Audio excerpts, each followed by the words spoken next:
آپ کو پتہ ہے دکھ کس کو کہتے ہیں؟ دکھ کی تعریف درویش یہ کرتے ہیں کہ ہماری مرضی اور ہے اور رب کا ارادہ کرم اور ہے، اس کا نام دکھ ہے۔ سکھ کیا ہے کہ ہماری بھی وہی مرضی ہے جو ہمارے رب کی مرضی ہے۔ اگر مالک کریم کا ارادہ کرم یہ ہے کہ لاکھوں کروڑوں مل جائیں تو الحمدللہ، اور اگر اس کا ارادہ کرم یہ ہے کہ ایک وقت روٹی ملے ایک وقت فاقہ ہو تو الحمدللہ۔ اللہ کے فیصلوں پر راضی رہنا۔ ڈھیر سارے لوگ دنیا میں ملتے ہیں جو کہتے ہیں جی مجھے یہ پریشانی ہے، میں سب طبیبوں حکیموں کے پاس گیا، پھر میں آستانوں درباروں مزاروں پہ بھی حاضر ہوا، اس کے بعد میں نے بڑے بڑے دانشوروں سے مشاورت کی، لیکن میرا یہ مسئلہ حل نہیں ہوتا۔ تو کیا ہوتا ہے پھر وہ انزائٹی کا، ڈپریشن کا، ٹینشن کا، ذہنی تناؤ کا شکار ہونے لگتے ہیں۔ یاد رکھیے گا کہ اگر سارے ڈاکٹروں، طبیبوں، حکیموں، دعاؤں، التجاؤں کے بعد بھی مسئلہ حل نہیں نہ ہو رہا، تو پھر معنی یہ ہے کہ رب کی رضا یہی ہے کہ جو کرم سے اس نے فیصلہ کر دیا ہم بھی اس فیصلے پہ راضی ہو جائیں۔ بے چینی اور اضطراب یہ ہے کہ اللہ کا فیصلہ کچھ اور ہے اور ہماری جد و جہد کچھ اور ہے، اس سے ذہنی اضطراب اور تناؤ پیدا ہوتا ہے، اس سے طبیعتیں بے چین اور بے قرار ہوتی ہیں۔ امام علی مقام رضی اللہ تعالیٰ عنہ کی زندگی یہ ہے، اس کو سمجھیے گا کہ جس طرح قرآن مجید نے حضرت یوسف علیہ السلام کے واقعہ کو احسن القصص کہا ہے نا، قصوں میں سے سونا قصہ، خوبصورت داستان جناب یوسف کی، اور داستان یہ ہے کہ کبھی وہ باپ کے سب سے زیادہ لاڈلے ہیں اور کبھی وہ جناب یوسف علیہ السلام کنویں کی زینت بن گئے، کبھی ان کے قریب گرم ہوا بھی نہیں آتی اور کبھی ان کے چہرے پر تماچے پڑتے ہیں۔ پھر وہ کنویں سے نکلتے ہیں تو ایک اور تکلیف سہتے ہیں کہ انہیں بازار میں بیچا جاتا ہے، پھر وہ اللہ کی فضل سے اور اس کی توفیق سے ایسی جگہ چلے جاتے ہیں جہاں انہیں شہزادہ بنا کے رکھا جاتا ہے۔ کچھ زندگی بڑی آسودگی اور آسانی کی طرف بڑھنے لگتی ہے کہ پھر ایک فیصلہ کرم ہوتا ہے کہ جناب یوسف کو جیل میں جانا ہے، تو وہ کسی جگہ شکوہ نہیں کرتے، وہ کنویں میں جاتے ہیں تو پھر بھی اللہ کی رضا پہ راضی ہیں، وہ شہزادے بنتے ہیں تو پھر بھی اللہ کی رضا پہ راضی، وہ دوبارہ جیل میں ڈال دیے جاتے ہیں تو پھر بھی اللہ کی رضا پہ راضی ہیں۔ پھر اللہ کا فیصلہ ہوتا ہے کہ جس ملک کے وہ قیدی تھے نا، رب اسی ملک کا انہیں بادشاہ بنا دیتا ہے۔ یہ انسانی زندگی کا ایک دستور ہے کہ آپ کو دکھ بھی آئیں گے، سکھ بھی آئیں گے، آزمائشیں بھی آئیں گی، تکلیفیں بھی آئیں گی، لیکن سکھوں کا معاملہ تو ہم بڑے لطف کے ساتھ اور ذائقے کے ساتھ گزارتے ہیں، دکھوں کی باری آتی ہے تو شدید اضطراب کا شکار ہو جاتے ہیں۔ بالکل یہی زندگی جناب امام حسین رضی اللہ تعالیٰ عنہ کی۔ آپ کبھی خوبصورت پہلوؤں پر غور کریں نا کہ امام علی مقام وہ ہیں کہ کبھی وہ سجدے کی حالت میں نانا کے کندھوں پہ ہیں، اور کبھی حضور گلی سے گزر رہے ہیں تو حسنین نانا کے کندھوں پہ ہیں۔ کبھی کیفیت یہ ہے جناب امام علی مقام رضی اللہ تعالیٰ عنہ کی کہ وہ اپنی والدہ کے مقدس کاشانہ نور میں خاتون جنت کی گود میں کھیل رہے ہیں، کبھی مولا علی شیر خدا رضی اللہ تعالیٰ عنہ کی مقدس باہوں میں جھول رہے ہیں۔ یہ سارے نظارے انہوں نے دیکھے، لیکن پھر وہی حسین ابن علی تھے جنہوں نے کربلا کا خشک میدان بھی دیکھا، جنہوں نے وہ چٹیل پہاڑ بھی دیکھے، حق کے رستے میں اپنی اولاد کا قربان ہونا بھی دیکھا۔ کسی جگہ شکوہ نہیں کرتے، بلکہ وہ کہتے ہیں جس حال میں میرا رب رکھے میں اسی حال میں راضی ہوں۔ ہمارے ہاں یہ ہوتا ہے کہ ہم سکھوں کو تو یاد ہی نہیں رکھتے، ہمیں صرف تکلیفیں یاد رہتی ہیں، صرف آزمائشوں کو یاد رکھتے، مثبت پہلوؤں کو نہیں سوچتے۔ کوئی بھی کام آپ ہوتا ہوا دیکھ لیں گھر میں، خاندان میں، قبیلے میں، تو اس کے جو خوبصورت، معنی خیز، پروقار، اچھے پہلو ان پر غور نہیں کریں گے۔ وہ ایک جگہ ایک پنچایت تھی، تو وہاں کسی خاتون نے شکوہ کیا کہ میرے خاوند نے مجھے یہ تکلیف دی ہے، یہ آزمائش میں مجھے مبتلا کیا ہے، یہاں یہاں سخت سست کہا ہے۔ تو ایک دانشور بزرگ بیٹھے تھے، تو لوگ کہتے ہیں کہ ان بزرگوں نے کہا بیٹا شادی کو کتنا عرصہ بیت گیا؟ تو اس نے کہا میری شادی کو 18 سال ہو گئے۔ تو اس نے کہا یہ جو تم لڑائی فساد جھگڑا دنگا پریشانی بتا رہی ہو یہ تو ایک دن کا ہے، باقی 18 سالوں کی بھی بات بتاؤ نا۔ تم نے ایک دن کا جھگڑا تو یاد رکھا، اور اس ایک دن کے جھگڑے کے نتیجے میں آنے والی تکلیف کو بھی تم نے یاد رکھا، لیکن وہ جو 18 سال تمہارے اپنے شوہر کے ساتھ سکھی گزر گئے ان کا بھی تو تذکرہ کرو۔ تو کچھ دیر کی خاموشی کے بعد اللہ نے اس خاتون کے دل میں ٹھنڈک پیدا کی، اور وہ کہنے لگی میرے شکوے دور ہو گئے ہیں، اب میں انشاءاللہ کوشش کروں گی کبھی دوبارہ اپنے شوہر کی شکایت نہ کروں۔ اب بات کو سمجھیں، ہم اپنی زندگی کی صرف شکایتیں یعنی دکھ ہی ہیں صرف زندگی میں، وہ دعا کر دیں جی میرے گھٹنے میں درد ہے، باقی جسم ٹھیک ہے نا ماشاءاللہ سارا، اس کا شکر بھی ساتھ ادا کریں۔ دعا کریں جی آج کل کاروبار نہیں چل رہا، تو اس سے پہلے ساری زندگی ٹھیک چلتا رہا ہے نا، اس کا شکر بھی ادا کر لیں۔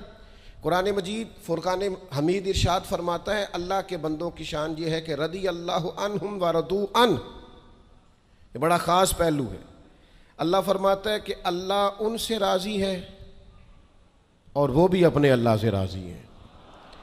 اللہ نے انہیں جس حال میں رکھا ہے وہ بھی اللہ سے راضی ہیں۔ ذالک الفوز العظیم، اللہ فرماتا ہے یہ بڑی کامیابی ہے، اللہ بھی ان سے راضی ہے اور وہ بھی اللہ سے راضی ہیں۔ امام غزالی رحمۃ اللہ تعالیٰ علیہ سے کسی نے پوچھا یہ بندے کا اللہ سے راضی ہونے کا کیا مطلب ہے؟ تو امام صاحب فرمانے لگے رب تو کریم ہی بڑا ہے، یتیم کے سر پہ ہاتھ پھیر دو راضی ہو جاتا ہے، وہ طوائف کتے کو پانی پلا دے تو مالک راضی ہو جاتا ہے، وہ تو مہربانی بڑا ہے، تم نے رو کے 2 آنسو بہا دیے وہ راضی ہو جاتا ہے۔ فرماتے بندے کا مسئلہ ہے، مسئلہ تو بندے کا ہے، یہ راضی ہوتا ہی نہیں، یہ ہر وقت شکوے کرتا ہے، ہر وقت شکایات کرتا ہے، ہر وقت اس کا ذہن الجھا رہتا ہے، ہر وقت کوئی نہ کوئی نئی چیز کا مطالبہ کرتا ہے۔ نبی رحمت نور مجسم شفیع معظم صلی اللہ تعالیٰ علیہ وسلم ارشاد فرماتے ہیں تم نہ اللہ کے دیے ہوئے تھوڑے رزق سے راضی ہو جاؤ، وہ بھی تمہاری تھوڑی عبادت سے راضی ہو جائے گا۔ لیکن ہمارا حال یہ ہے کہ ہمیں سب کچھ چاہیے، اور نتیجے میں اگر کوئی خدمت کرنی پڑے، کوئی ڈیوٹی کرنی پڑے، کوئی کام کرنا پڑے تو اس کے لیے ہم تیار نہیں ہوتے۔ عزیز بھائیوں سمجھیے گا، غور فرمائیے گا، توجہ کیجیے گا اس بات پر کہ ہمیں ہر حال میں اپنے رب سے راضی رہنا۔ آزمائش آ جاتی ہے، دکھ آ جاتے ہیں، محنت پوری کریں، جد و جہد پوری کریں، جو کام آپ کرنے جا رہے ہیں اس کے لیے جتنے ضروری اسباب ہیں وہ جمع سارے کریں، لیکن نتیجہ اللہ پہ چھوڑ دیں، رزلٹ اپنی مرضی کا نہ مانگیں۔ یہ عقیدہ توحید یہ ہے کہ نتیجہ جو رب ہمارے لیے نکالے وہ نتیجہ ہمیں قبول ہونا چاہیے۔ درویش نے ایک جملے میں بات ختم کر دی، وہ کہتے ہیں دکھ قبول محمد بخشا، بس راضی رہن پیارے۔ اگر پیارے راضی ہیں دکھ دینے میں تو پھر ہمیں یہ دکھ قبول ہے، اور کئی دفعہ قبول ہے۔ تو اپنی طبیعت کے اندر یہ مقام تسلیم و رضا لائیں، ہر وقت اپنے رب سے راضی رہیں۔ صحیح مسلم شریف میں حضرت عمر فاروق رضی اللہ تعالیٰ عنہ کا ایک جملہ بڑا خوبصورت ہے، اور حضور اس کو سن کے بڑے راضی ہوئے، صحیح مسلم میں موجود ہے۔ حضرت عمر نے ایک موقع پر جب سرور کائنات علیہ السلام کو تھوڑا ناراض دیکھا، حضور کے چہرے پر کچھ آثار ناراضگی دیکھے، تو جناب عمر نے ایک جملہ کہا تھا جو بڑا حسین ہے اور کتب احادیث میں چمکتا ہے۔ حضرت عمر نے وہ بات کہی تو حضور کی ناراضگی خوشی میں بدل گئی، نبی پاک علیہ السلام کے چہرے پر جو آثار ناراضگی تھے وہ خوشی کے تصورات میں بدل گئے۔ حضرت عمر عرض کرنے لگے رضیت باللہ ربا وبالاسلام دینا وبسیدنا ومولانا محمد نبیم ورسولا۔ حضرت عمر نے حضور کو ناراض دیکھا تو کہنے لگے یا رسول اللہ ہم اللہ کے رب ہونے پہ راضی ہیں، اسلام کے دین ہونے پہ راضی ہیں، اور اللہ نے آپ کو ہمارا نبی اور رسول بنایا، ہم اس بات پر بڑے راضی ہیں۔ ہم راضی ہیں کہ اللہ ہمارا رب ہے، اسلام ہمارا دین ہے، اور محمد صلی اللہ علیہ وسلم ہمارے نبی اور رسول ہیں، بڑے راضی ہیں۔ بس یہ رضا والا جملہ کہا تو اللہ کے رسول خوش ہو گئے۔ تو اللہ سے راضی رہیں، آپ کے تصورات میں شکوے پیدا نہ ہو، شکایتیں نہ ہو، الجھے نہیں۔ اور بہت سارے لوگ ایسے ہیں جن کا خیال ہے میری بڑی شان ہے تو میرے اوپر مشکلات کیوں آتی ہیں۔ دوست اکثر کہتے ہیں جی میں صدقہ بھی دیتا ہوں، نمازیں بھی پڑھتا ہوں، دل کسی کا نہ دکھے اس کے لیے بھی پوری کوشش کرتا ہوں، میرا زندگی کا مزاج یہ ہے کہ میں کوشش کرتا ہوں کہ کسی کو میرے لہجے سے، انداز سے، اٹھنے بیٹھنے سے اذیت نہ پہنچے، لیکن پھر بھی مجھے مصائب آتے ہیں۔ ہم انہیں کہتے ہیں آپ عبادت کریں، مہربانی فرمائیں تجارت تو نہ کریں۔ آپ کی رائے یہ ہے کہ میں نے صدقہ دے دیا مصیبت کوئی نہ آئے، میں نے نماز پڑھ لی مشقت کوئی نہ آئے۔ تو قانون قدرت یہ ہے کہ حضور علیہ الصلاۃ والسلام فرماتے ہیں سب سے زیادہ تکلیفیں آتی انبیاء پہ ہیں، اور حضور فرماتے ہیں میں اللہ کا لاڈلا محبوب ہوں، میرے اوپر سب سے زیادہ تکلیفیں آئیں۔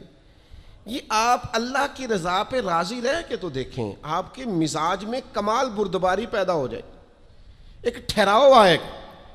یہ دوست انتظامات کر رہے ہوتے ہیں نا پروگراموں کے، اجتماعات کے، محافل کے، تو میں ایک ہی بات سب سے کرتا ہوں، میں کہتا ہوں آپ نے نا بردبار رہنا ہے، آپ نے تحمل سے رہنا ہے۔ ہم دیہاتی لوگ ہیں تو ہمارے ہاں شادیاں ہوتی تھیں نا، تو شادیوں پہ رشتہ دار اکٹھے ہوتے تھے، تو صرف یہ فکر نہیں ہوتی تھی کہ کھانا پورا ہو جائے، صرف اتنی فکر نہیں ہوتی تھی کہ ان کے سونے کا انتظام ہو جائے، ایک فکر اور بھی ہوتی تھی کہ بندے بڑے کٹھے ہوئے ہیں، سارے برادری کٹھی ہوئی ہے، کہ لڑ نہ پین آپس میں۔ ہمارے ہاں نا چڑھانے والے زیادہ خطرناک نہیں ہوتے، چڑھنے والے زیادہ خطرناک ہوتے ہیں، جو ذرا سی بات پہ غصے میں آ جائیں، ذرا سی بات پہ چڑھ جائیں، کہیں سکون ہی نہیں، ٹھہراؤ ہی نہیں زندگی میں۔ اللہ کی رضا پہ راضی رہے، میرے رب نے جہاں مجھے رکھا ہے سب سے زیادہ باکمال رکھا ہے، جہاں میں ہوں خدا جانے بلندی ہے کہ پستی، پر جہاں میں ہوں وہاں کوئی نہیں ہے۔ آپ اپنے رب کی رضا پہ راضی رہیں کہ میری جہاں ڈیوٹی ہے، کیا ہی بات ہے، میری جہاں ڈیوٹی، حضرت صدیق اکبر کو امیر المومنین بنایا گیا، لیکن جناب بلال حبشی کے پاس مدینے والے محبوب کے مہمانوں کی ذمہ داریاں تھیں، مسجد نبوی کی کنجیاں تھیں۔ کمال ان کا بھی بڑا ہے اور کمال بلال حبشی کا بھی بڑا ہے، حالانکہ وہ تو مسجد میں جھاڑو دیتے تھے، خدمت کرتے تھے۔ تو آپ اللہ کی رضا پہ راضی رہیں، جہاں رب نے آپ کو رکھا ہے، جس مقام پہ رکھا ہے وہاں آپ راضی رہیں، آپ کو اطمینان محسوس ہوگا، آپ سکون میں آ جائیں، دل میں ٹھنڈک محسوس کریں گے، پریشانیوں سے نکلیں گے۔ یہ حدیث دیکھیے امام غزالی نے لکھی ہے، نبی پاک صلی اللہ تعالیٰ علیہ وسلم کے پاس نا صحابہ کی ایک جماعت آئی، انہوں نے عرض کی یا رسول اللہ صلی اللہ علیہ وسلم ہم ایماندار ہیں۔ تو حضور نے فرمایا تمہارے ایمان کی نشانی کیا ہے؟ تم صاحب ایمان ہو تو دلیل کیا ہے؟ انہوں نے عرض کی یا رسول اللہ، یہ ذرا دلیل سننا۔ عرض کرنے لگے یا رسول اللہ مصیبت آئے تو صبر کرتے ہیں، نعمت ملے تو شکر کرتے ہیں، اور یا رسول اللہ رب جو فیصلے کر دے ہم اس پر راضی رہتے ہیں۔ حضور فرمانے لگے کعبے کے رب کی قسم تو واقعی ایماندار لوگ ہو، اگر تم اللہ کے فیصلوں پہ راضی ہو، اگر تم نعمتوں پہ شاکر ہو، مصائب پر صابر ہو، تو تم واقعی مومن ہو۔ تو یہ یاد رکھیں اچھی طریقے سے کہ ہمیشہ اپنے آپ کو اپنے رب کے فیصلوں پہ راضی رکھیں، ہمیشہ کوشش کریں کہ مقدر سے شکوہ نہ کریں، تقدیر سے شکایت نہ کریں، جو ہمیں نہیں ملا اس کے بارے میں اپنی طبیعت کے اندر تڑپ اور طلب نہ پیدا کریں، بس جو فیصلہ رب نے کر دیا اس فیصلے پر ہمیشہ راضی رہیں۔ یہ کر کے دیکھیں۔ حضرت انس بن مالک رضی اللہ تعالیٰ عنہ فرماتے ہیں ایک پوری جماعت جنت میں جائے گی لوگوں کی، فرشتے ان سے پوچھیں گے کہ میاں حساب دے آئے ہو؟ تو وہ کہیں گے ہمیں تو کسی نے حساب پوچھا ہی نہیں۔ ان سے پوچھا جائے گا پل صراط دیکھی ہے؟ کہیں گے نہیں ہم نے تو نہیں دیکھی۔ ان سے پوچھا جائے گا کہ میزان عمل؟ تو انہوں نے کہا نہیں بالکل نہیں۔ تو کہا اچھا تم بڑے خاص لوگ ہو، دنیا میں کرتے کیا رہے ہو؟ تو کہیں گے کرتے کچھ بھی نہیں تھے، رب کے فیصلوں پہ راضی رہتے تھے۔ اور طبرانی میں ایک روایت ایسی بھی موجود ہے کہ حضور فرماتے ہیں رب کہتا ہے جس نے میرے فیصلوں پہ راضی نہیں رہنا وہ رب کوئی اور ڈھونڈ لے۔ اگر تم میرے فیصلے پہ راضی ہی نہیں ہو، او بھائی میں اپنے ادارے کا سربراہ ہوں، جو میرا فیصلہ نہیں مانے گا وہ نکلے گا ادارے سے۔ میں اپنی جماعت اور تنظیم کے تعلق سے کوشش کروں گا کہ امیر کی اطاعت کا سبق دوں۔ اگر کوئی نظم و ضبط درست نہیں کرے گا، یہ ایک حال ہے یہاں کے جو مینجمنٹ کے کام ہیں، معاملات ہیں، ایک سربراہ آپ نے بنایا ہوتا ہے، اب اس کی اگر بات نہیں مانے گا کوئی ورکر، کوئی کام کرنے والا، تو یقیناً وہ کہیں گے کہ میاں آپ بات نہیں مان رہے، تمہارا نظم و ضبط خراب ہوتا ہے، لہذا اگر آپ نے ہمارے نظم کے اندر نہیں رہنا تو آپ نکل جائیں۔ تو اللہ کے فیصلوں کو جو لوگ تسلیم نہیں کرتے، اللہ کے فیصلوں کو جو لوگ تسلیم نہیں کرتے، یقیناً وہ کمزور ہو جاتے ہیں۔ آج بڑے لوگ ہیں جو وظیفے پوچھتے ہیں، اللہ کیسے راضی ہوگا؟ بتاؤں وظیفہ آپ کو؟ امام غزالی لکھتے ہیں کہ حضرت موسیٰ کلیم علیہ السلام نے اللہ کے حضور عرض کیا، مالک میری قوم پوچھتی ہے تو کیسے راضی ہوگا؟ ہم تجھے راضی کرنا چاہتے ہیں تو کیسے راضی ہوگا؟ تو حضرت موسیٰ علیہ السلام سے رب کریم نے فرمایا، ان سے جا کے کہہ دو کہ مجھ سے راضی ہو جائے، میں بھی ان سے راضی ہو جاؤں گا۔ یہ اپنے رب سے راضی رہیں، جو رب ان کے لیے فیصلہ کرے۔ وہ حضرت سفیان ثوری دعا مانگ رہے تھے نا، یا اللہ راضی ہو جا، یا اللہ راضی ہو جا، یا اللہ راضی ہو جا۔ تو حضرت رابعہ بصریہ رحمۃ اللہ علیہا بھی پردے کے پیچھے بیٹھی تھیں، تو جب انہوں نے بہت زیادہ اس دعا پر اصرار کیا نا، یا اللہ راضی ہو جا، تو پردے کے پیچھے سے بول پڑی، کہنے لگی سفیان اب کچھ اور نہ مانگے اللہ سے، آگے نہ چلے۔ جناب سفیان کہنے لگے میں دعا ہی کر رہا ہوں کہ یا اللہ تو راضی ہو جا۔ تو فرمانے لگی پہلے اپنے دل پہ ہاتھ رکھ کے بتائیں آپ اللہ سے راضی ہیں؟ آپ تو کہتے ہیں یہ ہے تو یہ نہیں ہے، کبھی یہ بھی مل جائے نا، اگر آپ ناراض نہ ہوں تو۔ پہلے خیال تھا ایک سواری مل جائے، چاہے موٹر سائیکل ہی ہو، مل گئی، اب بڑے پریشانی ہوتی ہے، کبھی 4 ٹائروں والی ہوتی نا، وہ بھی مل گئی، دے دی، طلب ہی یہ تھی۔ اب خیال آتا ہے کبھی تھوڑی سی بڑی مل جائے نا، وہ بھی مل گئی۔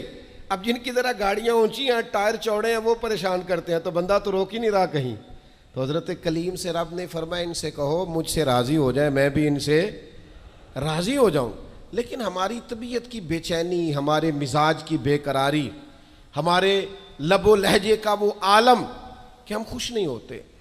ڈھیر سارے لوگ ہیں، آپ کچھ بھی کر لیں، کچھ بھی گھر میں لے آئیں، کچھ بھی ہو جائے، کتنی بھی نعمت مل جائے، ان کا مزاج اس طرح کا بن جاتا ہے، خوش نہیں۔ میں اکثر دوستوں سے کہتا ہوں کہ بعض دوست ایسے ہیں جن کا انداز اس طرح کا ہے کہ ان کو کوئی بھی نعمت مل جائے تو ان کی طبیعت سکون پذیر نہیں ہوتی۔ حضرت عبداللہ ابن عمر رضی اللہ تعالیٰ عنہ صحابہ میں سے بڑے صالح آدمی ہیں، نیک آدمی ہیں، حضرت عمر کے صاحبزادے ہیں، اور اللہ کے حبیب علیہ السلام نے فرمایا یہ بڑے نیک ہیں۔ تو سیدنا عبداللہ ابن عمر رضی اللہ تعالیٰ عنہ کے نا ایک صاحبزادے بیمار تھے۔ یہ جو بچے بیمار ہوں یا کسی تکلیف میں ہوں تو یہ ماں باپ کو بڑا بے چین کر دیتے ہیں۔ اپنی بھوک بھی بندہ سہ لیتا ہے، اپنی بیماری اور تکلیف بھی سہ لیتا ہے، لیکن اگر اولاد کسی آزمائش کا شکار ہو جائے، پریشانی کا شکار ہو جائے تو انسان بڑی تکلیف میں آ جاتا ہے۔ حضرت عبداللہ ابن عمر رضی اللہ تعالیٰ عنہ بڑے پریشان تھے اپنے بیٹے کو لے کر، اور جو ان کے قریبی لوگ تھے وہ محسوس کرتے تھے کہ شدید ذہنی اضطراب میں مبتلا ہیں سیدنا عبداللہ ابن عمر۔ اللہ کا فیصلہ ایک کرم آیا اور ان کے صاحبزادے کا وصال ہو گیا۔ جب ان کے صاحبزادے وصال کر گئے نا تو ظاہر ہے کہ بیماری سے بڑا غم تو صاحبزادے کا انتقال کر جانا ہے۔ تو جنازے کے لیے جو لوگ آئے اور اس کے بعد جو تعزیت کے لیے لوگ آئے، وہ کہتے ہیں ہم نے جناب عبداللہ ابن عمر کو بڑا مطمئن دیکھا، ہم نے دیکھا کہ بیٹے کے انتقال کے بعد ان کی طبیعت میں ایک ٹھہراؤ آ گیا، اور آنے جانے والوں کو بڑے اطمینان سے، بڑی محبت سے ملتے، ان کا انداز بڑا منفرد ہو گیا۔ ایک صاحب نے پوچھ ہی لیا کہ جناب آپ پہلے بڑے بے چین تھے، اب آپ کی طبیعت میں بڑا ٹھہراؤ آ گیا، وجہ کیا ہے؟ تو حضرت عبداللہ ابن عمر فرمانے لگے جب تک وہ بیمار تھا میری ذمہ داری تھا اور میں بے چین تھا۔ فرمایا میرے رب کا فیصلہ ہے، کرم آ گیا ہے اور وہ میرے رب کے حضور حاضر ہو گیا ہے۔ گویا اب جس بارگاہ میں گیا ہے وہاں رحمت ہی رحمت ملے گی، وہاں کرم ہی کرم ملے گا۔ اب میں مطمئن ہو گیا ہوں کہ اللہ کی رحمتیں قبر میں اس کا استقبال کریں گی۔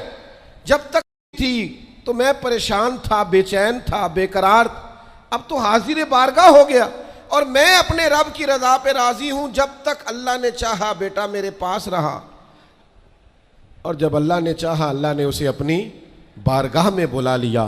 میرے بھائیوں یاد رکھیے گا، ہمیشہ اس بات کو اپنے ذہن میں بٹھائیے گا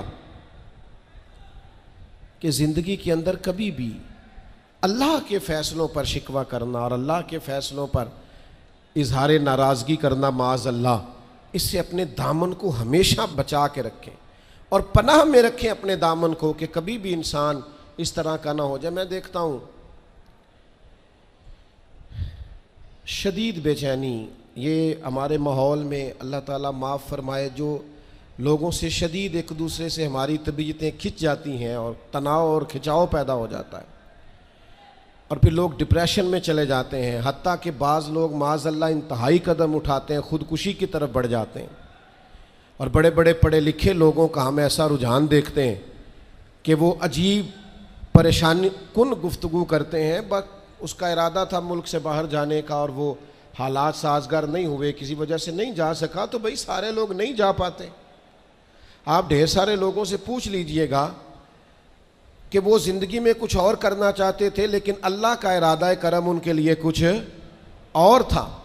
اور یہ ایک ایسی اللہ کی توحید کی علامت ہے کہ مولا علی شیر خدا فرماتے میں نے اسی سے تو رب کو پہچانا ہے کہ جو میں کرنا چاہتا تھا وہ نہیں ہوا، بلکہ وہ ہوا جو میرا رب چاہتا تھا۔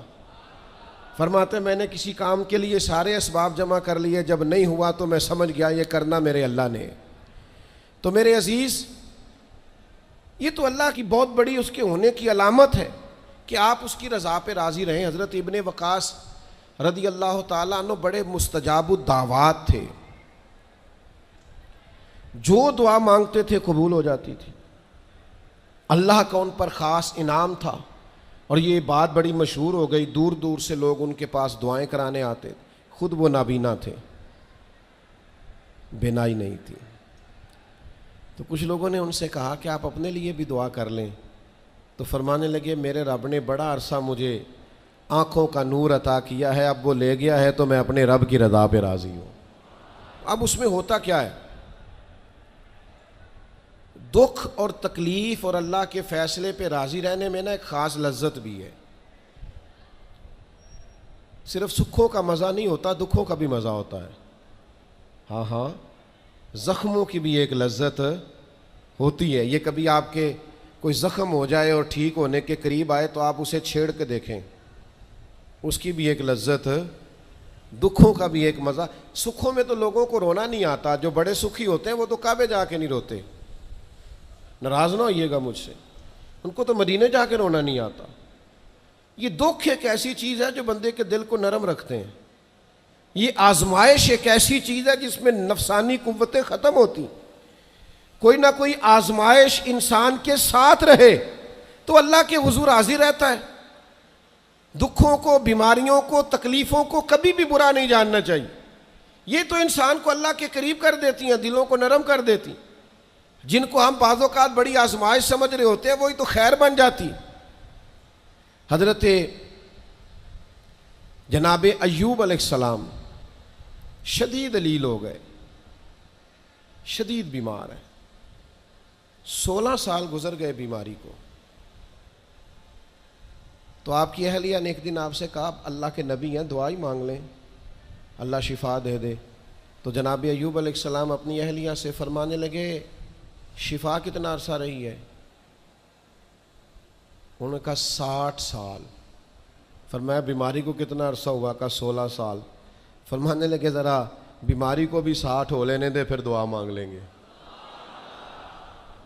ہو لینے دے ذرا 60 سال۔ اللہ کی رضا پہ راضی رہنے کا فیصلہ کیا۔ آپ کی زبان مبارک سے یہ جملے نکلے کہ 60 سال ہو جائیں گے تو کر لوں گا دعا، اللہ تعالیٰ نے اسی وقت شفا عطا فرما دی، ٹھیک ہو گئے جناب ایوب۔ کچھ دن گزرے نا تو آپ کی اہلیہ نے ایک سوال پوچھا، کہنے لگی ایوب یہ بتائیے آپ نے بیماری بھی دیکھی، شفا بھی دیکھی، بیماری ٹھیک تھی کہ شفا؟ تو آپ فرمانے لگے سارے دن ہی اللہ کے ہیں، جس حال میں رکھے ٹھیک ہے۔ وصل اچھا ہے نہ فراق اچھا ہے، یار جس حال میں رکھے وہی حال اچھا ہے، میں سارے دن اس کے ہیں۔ لیکن فرمانے لگے اگر تم مجھ سے پوچھو نا میری ذاتی رائے تو بیماری بڑی اچھی تھی۔ انہوں نے کہا یوں بیماری اچھی تھی؟ آپ فرمانے لگے جب میں بیمار تھا نا تو 24 گھنٹے میں ایک بار میرا رب میرا حال پوچھتا تھا۔ فرمایا 12 گھنٹے تو اس مزے میں گزر جاتے تھے کہ رب نے حال پوچھا ہے، اور پھر اگلے 12 گھنٹے میں انتظار کرتا تھا کہ میرا رب دوبارہ کب حال پوچھے گا۔ تو میں ان 24 گھنٹوں کی لذت نہیں بتا سکتا جو اس کے حال پوچھنے سے طاری ہوتی۔ تو فرمایا شفا تو مل گئی ہے پر اب وہ حال تو نہیں نہ پوچھتا۔ اب وہ میرے بھائی اس بیماری میں جو لذتیں ہیں، جو کرم نوازیاں ہیں، جو رحمتیں، ان کو بھی تو دیکھیں۔ اپنے کریم رب کی رضا پہ راضی تو رہے۔ خبر مشہور ہو گئی تھی امام حسین شہید ہو جائیں گے، نبی کریم علیہ السلام نے بھی یہ خبر ارشاد فرمائی، پتہ مولا علی کو بھی تھا، سیدہ پاک بھی جانتی تھی، امام حسین بھی جانتے تھے۔ یہ خبریں رہی ہیں نا، حضرت صدیق اکبر کھڑے ہیں، جناب عمر کھڑے ہیں، حضرت عثمان کھڑے ہیں احد پہاڑ پر، تو پہاڑ ہلنے لگا۔ آپ دیکھیے نا صحیح حدیث میں موجود ہے، تو نبی کریم علیہ السلام نے فرمایا پہاڑ ٹھہر جا، تیرے اوپر ایک نبی، ایک صدیق اور 2 شہید کھڑے ہیں۔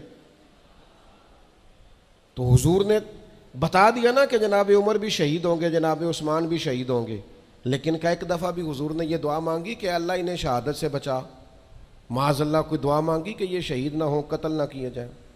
یہ تو سعادت ہے۔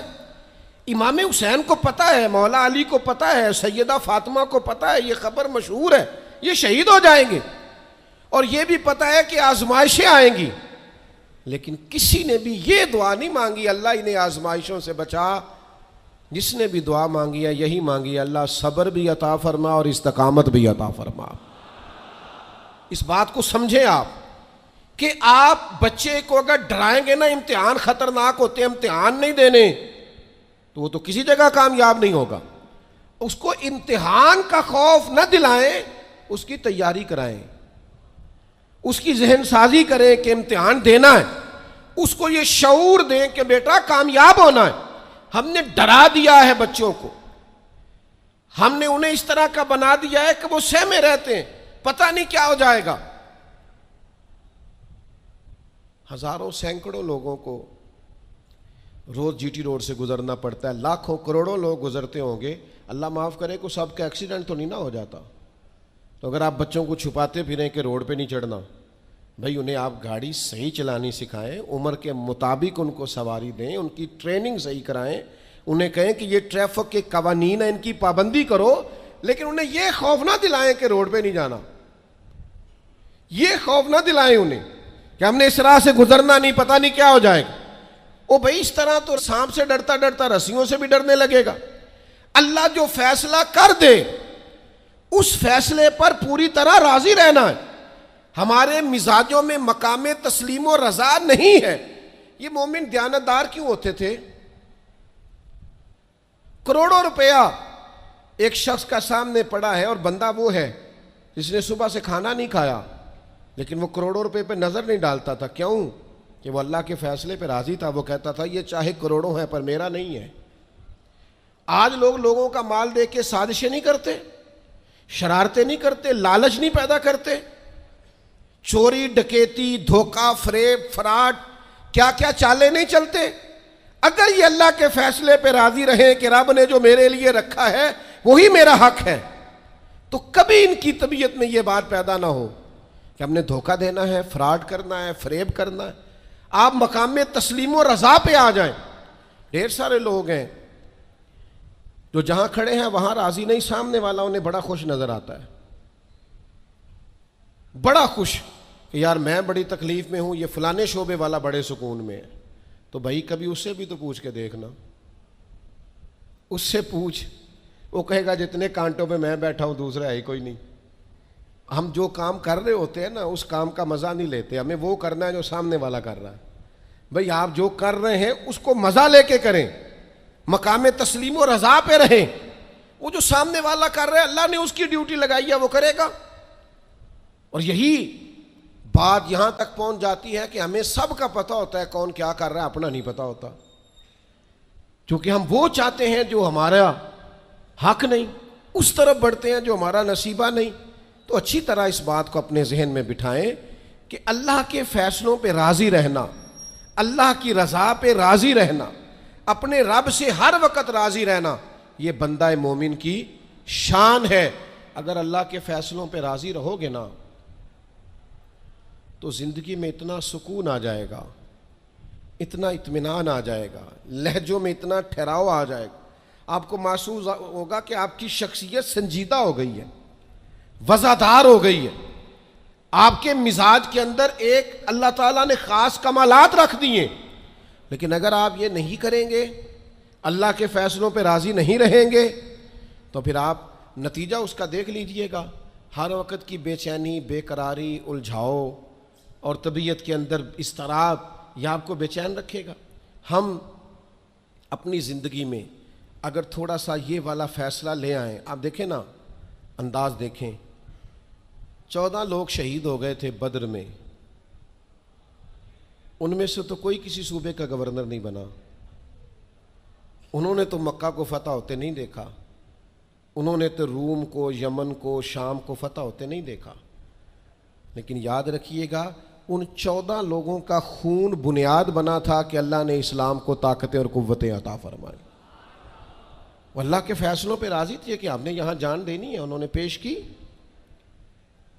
بعد میں عروج آیا، کمال آیا، اذا جاء نصر اللہ والفتح، اللہ نے مدد کی، فتح آ گئی۔ لیکن ان لوگوں نے اس وقت یہ فیصلہ کیا کہ ہمیں اللہ کی رضا کے لیے ڈٹنا ہے، کھڑے ہونا ہے۔ تو سب لوگ، میں اکثر کہتا ہوں، یہ تحریک ختم نبوت پر لوگ کلام کرتے ہیں تو قائدین کا، علماء کا نام لیتے ہیں، میں کہتا ہوں بالکل ٹھیک ہے، ان لوگوں نے بڑی خدمات سر انجام دی، لیکن جو ان کے پیچھے لوگ تھے، جو کوششیں کرتے رہے، جو عوامی طاقت تھی، ان سب کی ہمتیں بھی شامل ہیں۔ میں الحمدللہ آیا ہوں یہاں اور سیدھا آ کے بیان کر کے نکل کے جا رہا ہوں، تو یہ سارا کچھ میری کاوش نہیں ہے، یہ تو جو لوگ آدھی رات کو سڑک پہ پوسٹر لگاتے رہے، دن کو یہاں آتے رہے، رات جاگتے رہے، محنت کرتے رہے، پریشان ہوتے رہے، الجھتے رہے، یہ تو ان لوگوں کی کاوش ہے، یہ ان لوگوں کا کمال ہے۔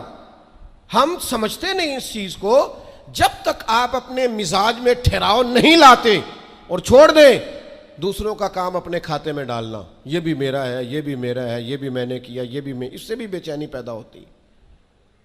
ہم نے جو کیا ہے ہم اس حد تک رہیں اور اللہ تبارک و تعالیٰ کے فیصلے پر سر تسلیم خم کریں۔ یقین کرو، اللہ کا فیصلہ کیسے ماننا ہے، اس کی اگر کسی نے صحیح تصویر دیکھنی ہے تو واقعہ کربلا کو دیکھیں۔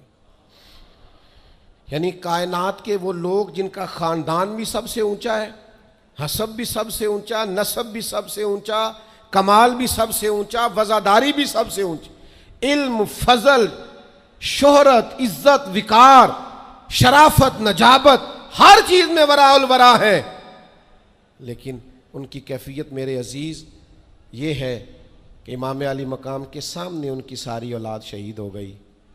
یہاں نا اس اتنے بڑے مجمع میں کسی کی کٹی ہوئی انگلی پھینک دی جائے نا، انگلی کا ٹکڑا، انسانی انگلی کا، تو لوگ خوف سے بھاگ جائے۔ ہم باتیں سن لیتے ہیں، کر لیتے ہیں، ہم سمجھتے نہیں کہ یہ کتنا عجیب منظر ہے۔ آپ یہ بات سمجھ سکتے ہیں کہ حضرت عباس کے بازو کٹے، پورے پورے بازو کاٹ ڈالے گئے تو کیسا منظر ہوگا؟ اور امام حسین کا سر کاٹ کے نیزے پہ لگا دیا گیا، باقی جسم اتھر کربلا میں پڑا ہے، اور سر بھیج دیا گیا دمشق میں، تو کیسی منظر کشی ہوگی۔ لیکن امام حسین سے لے کر جناب زینب تک اور امام حسین سے لے کر امام زین العابدین تک آپ کو جو بندہ بھی ملے گا رب کی رضا پہ راضی ملے گا، کسی جگہ وہ شکوہ کرتے نظر نہیں آتے۔ وہ سمجھتے ہیں یہ ہمارے رب کی مرضی، ہم اس پہ راضی ہیں، جب تک نانا کے کندھوں پہ تھے تب بھی راضی ہیں، اور جب گھوڑے کی پشت پہ ہیں تب بھی راضی ہیں، اور جب مدینے سے پردیسی ہو کے نکل رہے ہیں پھر بھی راضی ہیں، اور جب سر کاٹ کے نیزے پہ لگا دیے گئے ہیں تب بھی راضی ہیں۔ ہر حال میں اللہ کی رضا پہ راضی، رضی اللہ عنہم ورضوا عنہ، وہ اللہ سے راضی ہیں اور اللہ ان سے راضی ہے۔ کوشش کرنی ہے کہ اپنے بچوں کو واقعہ کربلا اس انداز میں سنایا جائے کہ ان کے اندر جرت پیدا ہو، جرت اظہار پیدا ہو، حق کا جذبہ پیدا ہو۔ امام حسین کی شہادت اس لہجے میں کبھی نہ سنیں نہ بیان کریں کہ جس سے کوئی کمزوری اپنی طبیعت میں پیدا ہو۔ امام علی مقام رضی اللہ تعالیٰ عنہ کا نام جرت کی علامت۔ امام حسین کا، وہ کسی نے کہا تھا سناؤ اپنے بچوں کو کہانی خیبر و خندق کی، علی کی بات سن کر دلوں سے ڈر نکلتے ہیں۔ خوف دور ہوتا ہے مولا علی کی باتیں سن کر۔ تو اپنے دلوں کے اندر یہ جذبہ اپنے بچوں کو لائیں۔ اور پھر میں آپ کی خدمت میں ایک آخری بات یہ بھی عرض کروں گا جسے کبھی نہ بھلائیے گا۔ سیدنا امام حسین رضی اللہ تعالیٰ عنہ کی زندگی کا یہ خوبصورت پہلو آپ نے کبھی نہیں بھلانا، کبھی نہیں چھوڑنا کہ حق کے رستے میں آپ اکیلے بھی ہوں، آپ کے پیچھے لاکھوں ہزاروں لوگ نہ بھی ہوں، تو حق پھر بھی حق ہوتا ہے۔ ہمیشہ کثرت جو ہوتی ہے وہ صداقت کی دلیل نہیں ہوتی۔ ہم نہ سیاسی بیان بازی کرتے ہیں کہ جو سودا مارکیٹ میں بکتا ہے وہی بیان ہم بھی دے دیتے ہیں، حق نہیں بولتے۔ ہم تو اپنے گھر میں حق نہیں کہتے، اپنے محکمے میں حق اور سچ نہیں کہتے، اپنے عزیزوں میں سچی بات نہیں کرتے۔ کیوں کہ ہم ہر طرح سے ڈپلومیٹس ہوتے ہیں کہ میں لوگوں کی گڈ بک میں رہوں۔ یہ انداز درست نہیں ہے۔ آپ سچی بات کر دیں، اثر اس میں اللہ پیدا کر دے گا۔ اللہ تعالیٰ آپ سب